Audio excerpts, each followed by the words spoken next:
안녕하세요. 러시아 문학과 미술 이야기 리드 러시아입니다. 오늘은 유형 갔다가 돌아온 유형스를 그린 렛빈의 기다리지 않았다를 만나보려고 합니다. 끝까지 함께 해주시고요. 좋아요와 구독 꼭 눌러주세요. 일리아 렛빈이 그린 혁명적 주제를 다룬 작품들 중에서 가장 뛰어나다는 평가를 받는 기다리지 않았다입니다. 제12회 이동전람파 전람회에서 그림을 선보였을 때 관객들은 환호했습니다. 미술평론가 스타소프는 렛빈은 볼가강의 예인부들 이후의 영광에 만족하지 않고 앞으로 더 전진했다.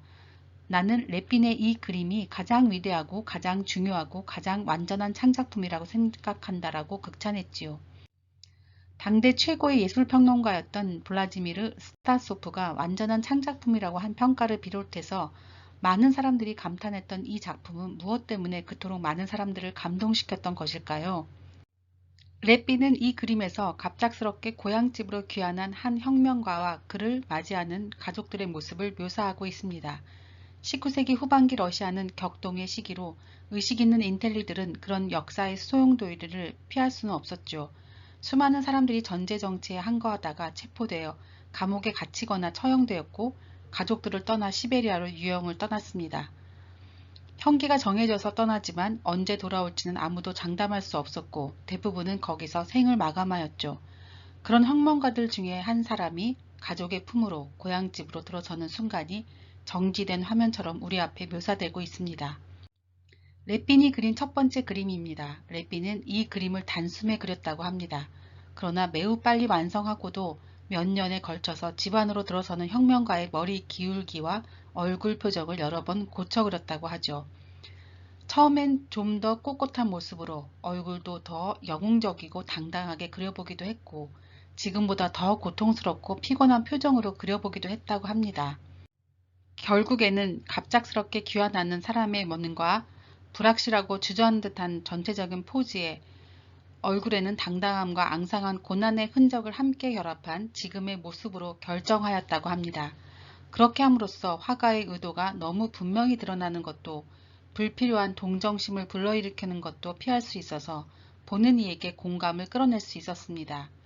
또 보여주기식의 당당한 혁명적 이미지를 시위하기보다는 인간적 연민을 불러일으키게 됩니다. 대의가 어찌 되었던 간에 가족을 남겨두고 오랜 세월 집을 떠났던 혁명가가 집으로 들어서게 되면 많은 상념들이 교차할 것입니다. 어떻게들 지내고 있을까? 아이들이 날 알아볼까? 어머니는, 집사람은 너무 오랜 세월이 흘러버렸는데 보고 싶다. 날 받아줄까? 계절에 맞지 않은 그의 옷이 그가 어디서 왔는지 얼마나 먼 길을 왔는지를 드러내줍니다. 유영스의 얼굴은 러시아의 작가 프세볼로트 가르신의 얼굴을 모델로 하였다고 합니다. 렛빈은 1884년에 가르신의 초상화를 직접 그리기도 했었죠. 또한 이반 뇌제와 그 아들 이반이란 작품에서 아들 이반의 초상을 이 작가를 모델로 그리기도 했습니다. 가르신에 대한 자세한 사항은 이반 뇌제와 그 아들 이반을 참고하세요.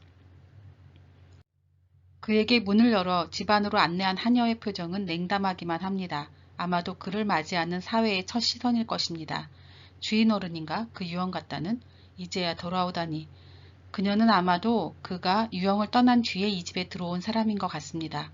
그를 아는 사람이라면 그런 표정일 리가 없기 때문이죠.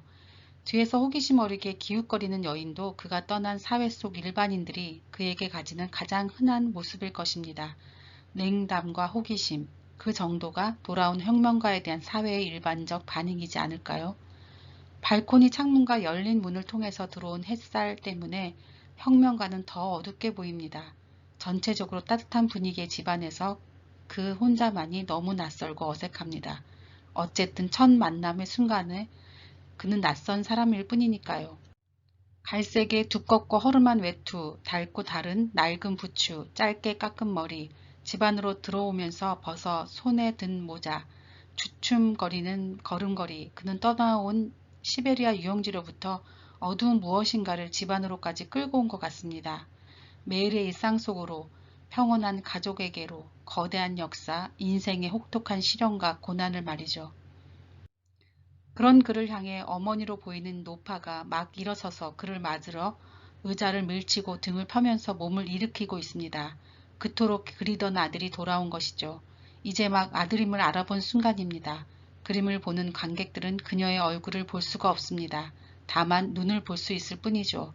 그런데 그녀가 검은색 상복을 입고 검은색 스카프를 쓰고 있습니다. 상중이란 뜻입니다. 남편이나 부모 등 직계 가족의 상이라는 것을 알 수 있습니다. 아내로 보이는 부인은 아이들에게 피아노를 쳐주고 있다가 막 고개를 돌렸습니다. 그녀도 역시 검은색 상복을 입고 있습니다. 언뜻 반가운 기색과 놀란 표정이 얼굴에 역력합니다. 식탁에 앉아 발장난을 하며 무언가를 보고 있던 소녀는 아마 아버지를 기억하지 못하는 듯 의심스럽고 낯설게 쳐다봅니다. 너무 어렸을 때 아버지가 떠나버렸나 봅니다. 남루한 행색의 낯선 사람이 수상할 따름이겠죠. 이 소녀는 랩빈의 딸 베라를 모델로 했다고 합니다. 이 그림에서 엷은 미소를 띤 소년이 없었다면 너무 전체적인 톤이 어두웠을 것 같습니다.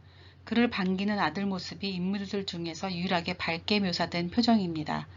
소년은 고개를 쭉 빼고 반갑게 쳐들었습니다. 그렇게 한눈에 반가운 미소로 낯선 사람을 쳐다볼 수 있다는 것은 아마도 할머니나 어머니로부터 아버지에 대한 이야기를 자주 들어서일 것입니다. 그는 알고 있었던 것 같습니다. 할머니와 어머니가 들려주시던 아버지가 언젠가는 돌아오리라는 것을요. 그를 잊지 않고 반기는 아들이 있어서 그의 인생도 그렇게 헛되지는 않은 것 같습니다. 이 집의 인테리어 또한 눈여겨볼만 합니다. 벽의 그림들 중 가장 큰 그림은 골고다 위에 예수를 그린 그림입니다. 예수의 고난을 묘사한 그림이 그와 같은 혁명가들의 결박함을 드러내주는 것 같습니다. 이 그림은 슈테이벤의 1884년 작품 골고다입니다. 랩빈은 벽에 연구대 위에 누워있는 알렉산드르 2세의 모습을 그린 그림도 걸어두었습니다. 1861년 농노 해방을 선포해서 해방자 짜르로 불렸지만 인민의 의지당에 의해서 암살당한 알렉산드르 2세의 모습은 시대가 변했다는 것을 알려주죠. 그 옆에는 따라스 셰프첸코와 네크라소프의 초상에 걸려 있습니다. 셰프첸코는 우크라이나의 시인이자 소설가, 화가였고 사회활동가였습니다.